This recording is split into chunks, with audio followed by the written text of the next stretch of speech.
If you're already 70, do you really know what awaits you in the next 5 years? We live in an era when people are living longer than ever. That sounds wonderful, doesn't it?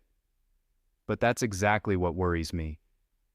Many older adults reach 70 or 75 completely unprepared for what lies ahead. Think about these questions for a moment. You wake up in the morning and feel like a stranger in your own body. You walk into a store and the salesperson ignores you as if you don't exist. You forget a word mid-sentence and feel a wave of fear you've never experienced before. You watch your friends disappear from your life one by one. Does any of this sound familiar? We've been told our whole lives that 70 is just a number, that age is just a feeling, and that you're only as old as you think you are. But here's the harsh reality.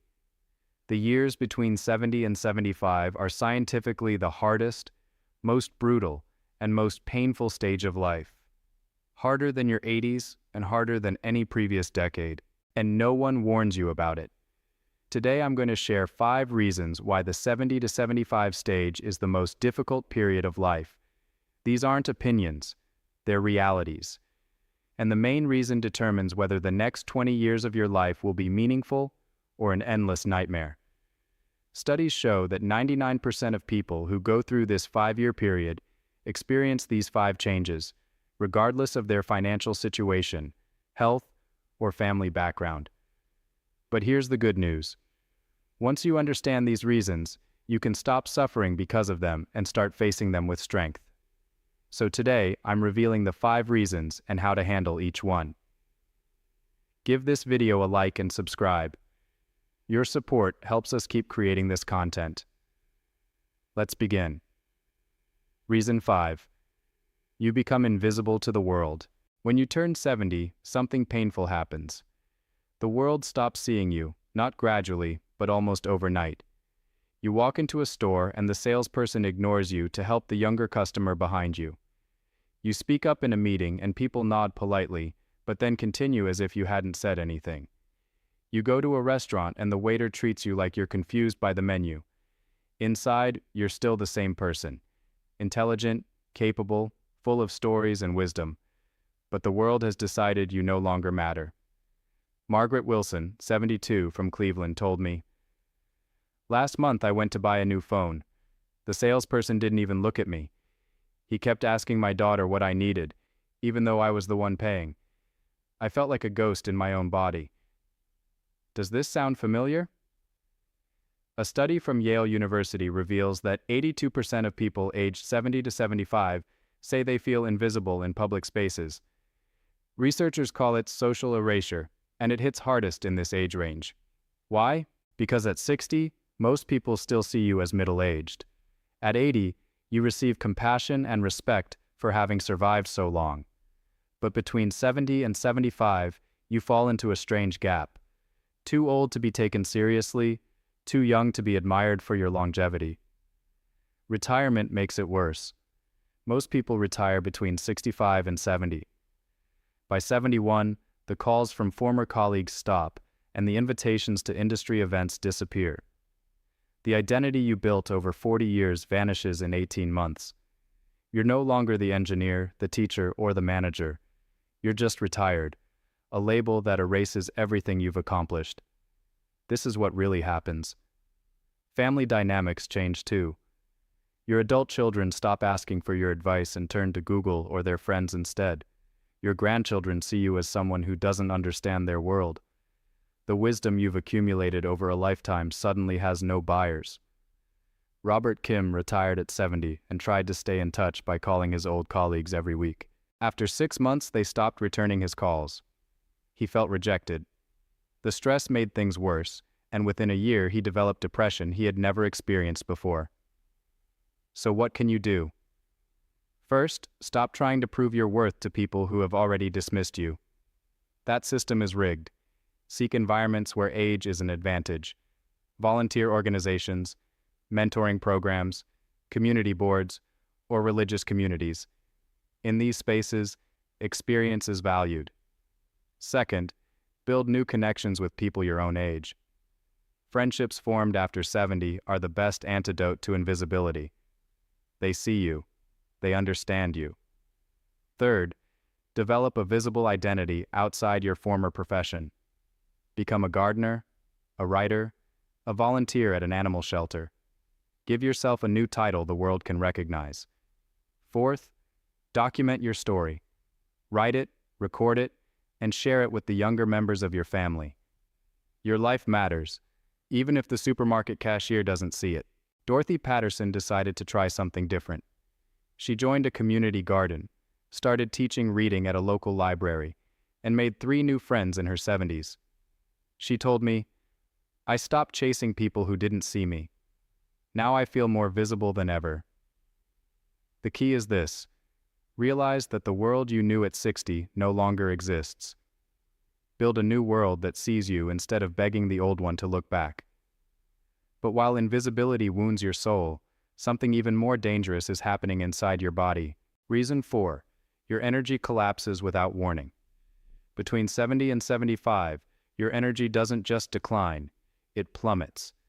And the timing is unpredictable, which makes it so cruel.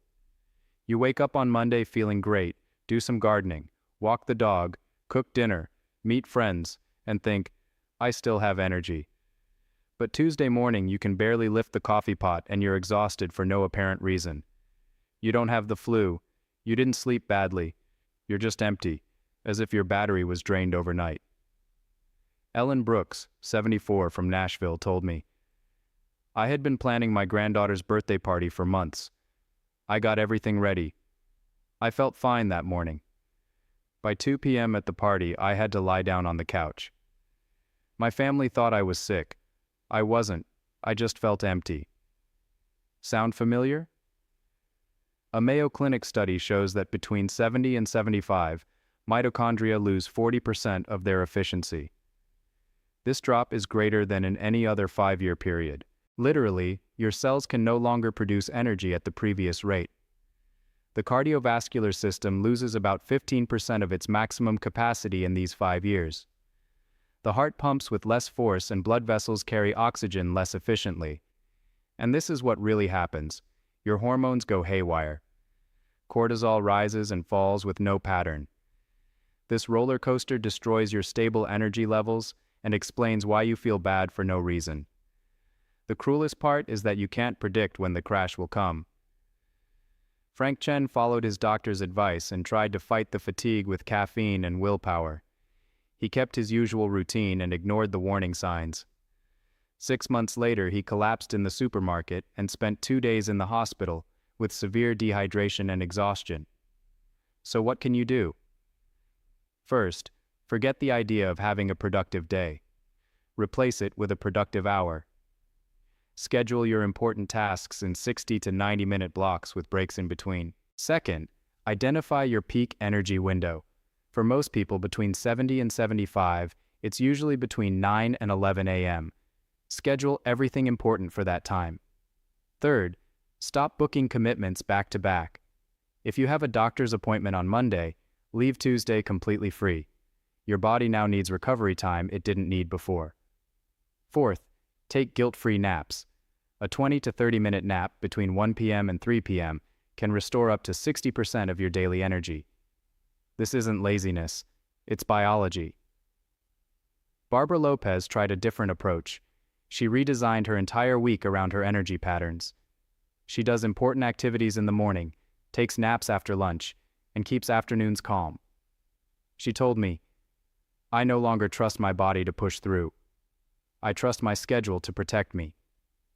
The key is this: realize that the unlimited energy you had at 60 is gone forever. Work with the energy you have left instead of spending it all in one day and crashing for the next 3. But while your energy plays tricks on you, something even harder is happening inside your mind. Reason 3. Your brain starts betraying you in subtle ways. Between 70 and 75, your brain begins to do something scarier than any physical change. It starts having small glitches. It's not dementia or Alzheimer's. Just awkward, terrifying moments that make you wonder if you're losing your mind. You walk into a room and forget why. You see a face you've known for 30 years and can't remember the name. You're mid-sentence and a common word escapes you, You drive to the store and for a moment forget which way to turn. Each moment passes, the information returns, but the fear remains. Thomas Garcia, 72, from Tampa, told me, "I was at my granddaughter's graduation. The dean asked me to say a few words. I stood up, looked at her, and forgot her name for 10 seconds. 10 seconds that felt like an hour. I haven't spoken in public since." Sound familiar? A University of California, San Francisco study reveals that between 70 and 75, the brain shrinks at 3 times the rate it did between 65 and 70. The hippocampus shrinks 1% to 2% per year. The prefrontal cortex shows a marked decrease in activity, and processing speed drops by about 20% in these 5 years. And this is what really happens. Your working memory shrinks dramatically. The emotional burden is the worst part. Every lapse becomes a sign of decline. You start hiding your mistakes from your family. Edward Thompson tried memory pills and spent thousands of dollars with no improvement. The fear worsened his anxiety, and the anxiety worsened his memory. So what can you do? First, know that these small lapses are normal and not symptoms of dementia. Second, train your brain like a muscle. Learn something new every day. Third, prioritize sleep. Fourth, exercise daily. Walking 30 minutes increases blood flow to the brain by 15%. Carol Mitchell openly admitted her difficulties and joined a book club. I stopped hiding from my mind. I started working with it. The fear disappeared, and curiously, I forget less. The key is this. Understand that having a perfect memory at 72 is no longer your reality. Work with your changing brain instead of punishing yourself every time it fails. But while your mind plays tricks on you, something even more devastating is happening to the people around you. Reason 2. Your circle of loved ones shrinks rapidly. This is the reason no one wants to talk about. Between 70 and 75, the people you love start dying. Not occasionally, but frequently, sometimes monthly. Funerals become a regular event on your calendar. Dorothy Walsh, 73, from Charleston, told me, "In the last 3 years I lost my husband, my brother, my best friend from college, and my sister-in-law. My phone is full of contacts I can no longer call." A study by the American Sociological Association shows that the average person aged 70 to 75 attends 4 to 6 funerals per year. And this is what really happens. Every death is not just a loss. It's the disappearance of a part of yourself. Linda Foster tried to cope with the pain by staying busy and ended up with severe depression. So what can you do? First, accept that grief is now a permanent companion. Second, talk openly about your losses. Third, invest in younger friendships. Fourth, document the people you've lost. Patricia Davis started writing a memory journal and joined a support group. I stopped running from the loss. I started honoring it. The pain didn't disappear, but it stopped destroying me. The key is this. Realize that losing loved ones is now part of your daily life. Create rituals to honor them instead of pretending the losses don't matter. And now we come to the main reason. The one that affects everything else. Reason 1. You finally understand that time is really running out. Right between 70 and 75, your mind activates temporal compression. You stop thinking of life as infinite. You start counting backward instead of forward. George Harris, 71, from San Diego, told me, "I bought a new car last month. The salesman asked if I wanted the 10-year extended warranty. I went silent because for the first time I wasn't sure I'd be here in 10 years. This shift creates a double burden. Intense urgency to enjoy life, but also the constant weight of its end. William Foster tried to ignore his anxiety about death and ended up with insomnia and panic attacks. So what can you do? First, stop postponing what matters. Second, practice gratitude every morning. Third, share your wisdom. Fourth, talk openly about death. Fifth, focus on depth, not duration. Sixth, find a spiritual anchor.